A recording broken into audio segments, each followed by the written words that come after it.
सरस्वती के माँ सरस्वती के इस पवित्र प्रांगण में मैडम जानकी पवार जी, जब मैं आपको सुन रहा था अभी, तो मेरा मन गदगद हो उठा। इस बात से गदगद हो उठा कि आपने जो उत्साह दिखा दिया शुरू में ही इस कार्यक्रम के प्रति, ये आगे होने वाला है कि जो हमारे बच्चे हैं, ये बच्चे आज के इस संदेश को अपने हृदय में जरूर लेके जाएंगे। मैं सारे मंच में हमारे बहुत सारे डॉक्टर्स, प्रोफेसर्स बैठे हुए हैं। मेरे साथ से देहरादून में आए कार्यपालक इंजीनियर B.R. कोहली जी और गोपाल कृष्ण कठेर जी, एक सरकारी अधिकारी हैं, ये भी इस मिशन से जुड़े हुए हैं। और यहाँ पर मैं भी लखेड़ा जी को देख रहा था, मैडम को देख रहा था। मैडम को मैंने देखा अभी, तो मैडम किस तरह से बच्चों को ट्रेन कर रही थी, इससे ये पता चलता है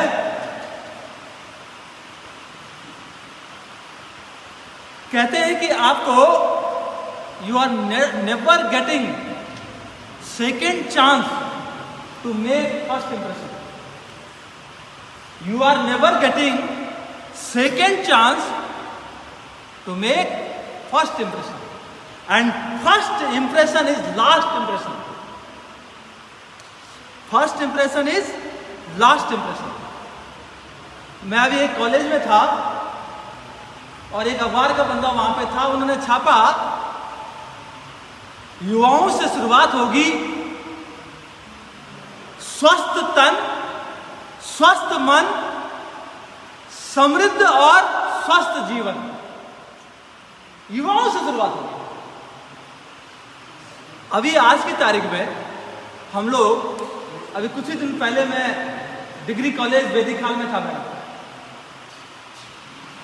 वहां पर प्रोफेसर दिनेश भट्ट हैं, प्रिंसिपल साहब, इतने सुलझे हुए व्यक्ति, इतने गहरे व्यक्ति।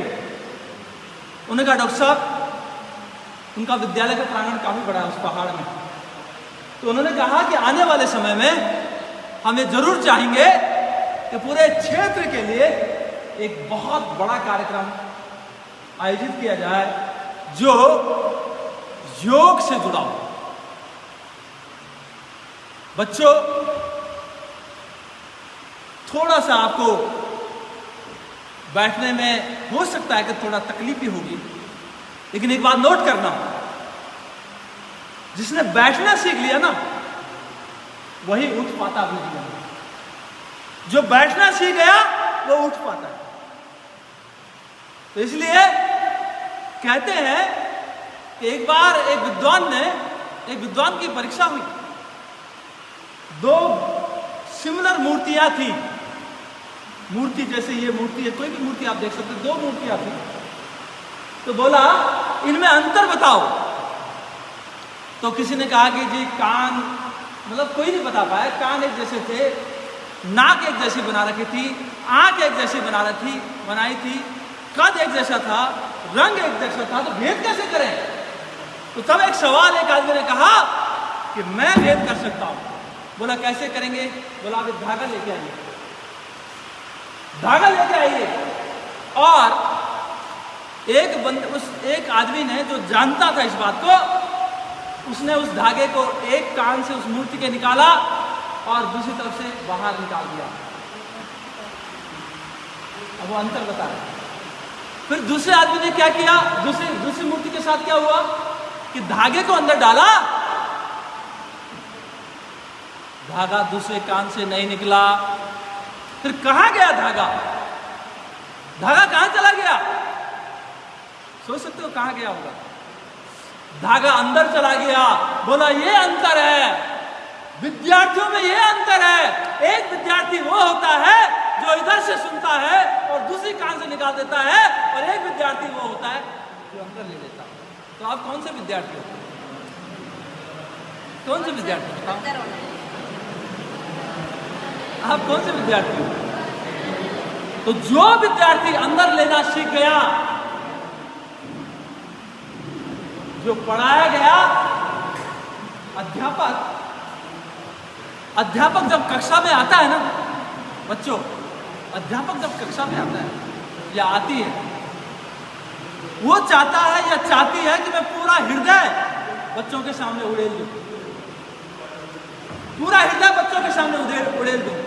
इसलिए आप लोगों के समक्ष मैं आज एक बात जरूर कहूंगा। आचार्य चाणक्य का नाम सुना है सभी ने? सुना है ना?